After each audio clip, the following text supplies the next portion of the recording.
Bonjour à tous, je m'appelle David, j'ai 37 ans. Je travaille actuellement à la SMG à Échirolles dans une grosse boîte de bâtiments. Je suis marié avec Aurélie depuis le mois de mai 2024. Avant ça, j'ai eu un enfant hors mariage, il s'appelle Alessandro, il a 12 ans. Je suis né dans une famille chrétienne grâce à ma mère, Ginette, ma grand-mère, Rosa, et mon papa, Carlo. Mon papa Carlo n'était pas converti, mais malgré cela, je venais tous les dimanches à l'église et au groupe de jeunes. Je ne m'intéressais pas plus que ça, même si j'avais la certitude qu'un Dieu existait, je me posais toujours la question pourquoi Dieu s'intéresserait à moi. Je faisais ma vie sans me poser plus de questions.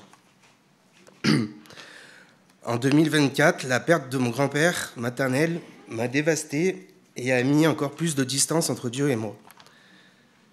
Puis en 2011, je rencontre mon ex, la maman d'Alessandro. Avec cette rencontre, je fais ma vie et malheureusement, je m'éloignais de Dieu. En 2013, on se sépare et je retourne quelques années chez mes parents avec mon fils.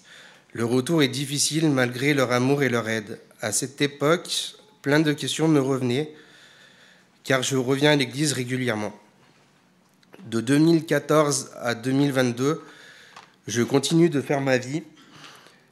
Je fais des excès au bar avec mes collègues en me disant qu'est-ce que je fais de mal, mais en même temps, je sais que c'est un péché devant Dieu. Fin 2022, je m'intéresse beaucoup plus à Dieu malgré quelques doutes, mais ma foi grandit. En même temps, en septembre, je rencontre Aurélie, je lui parle quelquefois de Dieu et de l'Église. Quelque temps après, Aurélie commence à venir à l'Église. Elle s'y sent bien et s'intéresse à la foi, et moi, je me rapproche de Dieu. En mars 2023, nouveau coup dur, je perds mon papa Carlo, que vous connaissez tous, une perte immense. Je n'étais plus le même par rapport au moment où j'ai perdu mon grand-père.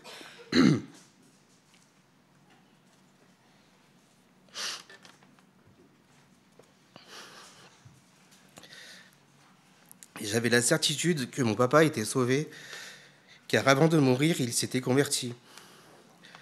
J'ai grandi, mûri, grâce à Dieu qui m'a beaucoup aidé, avec aussi la prière et le soutien de l'Église. Cette terrible période m'a finalement servi et j'ai compris que ma vie ne m'appartenait pas.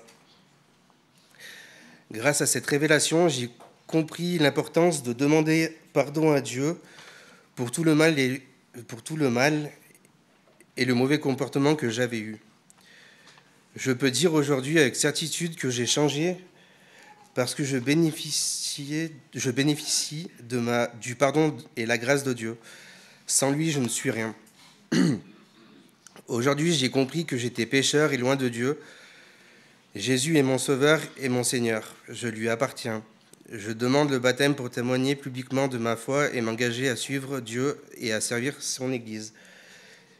Et j'ai besoin de vos prières et de votre aide pour grandir dans ma foi. Amen.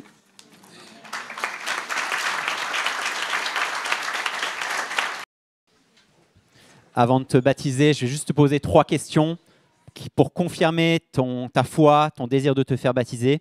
Une première question, est-ce que David, tu acceptes Jésus comme ton sauveur, tu as compris que tu es pécheur devant Dieu, loin de Dieu, mais qu'à travers le sacrifice de Christ, maintenant, tu es son enfant, tu lui appartiens?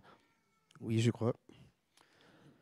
David, tu me confirmes que tu as le désir de suivre Dieu, de lui obéir, que Jésus-Christ est maintenant le Seigneur de ta vie et que tu veux mener une vie qui puisse l'honorer et lui plaire.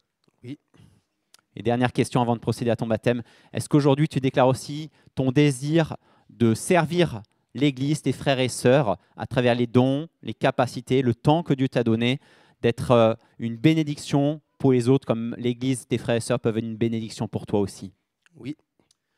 Sur la base de ta confession de foi, je vais te baptiser au nom du Père, du Fils et du Saint-Esprit.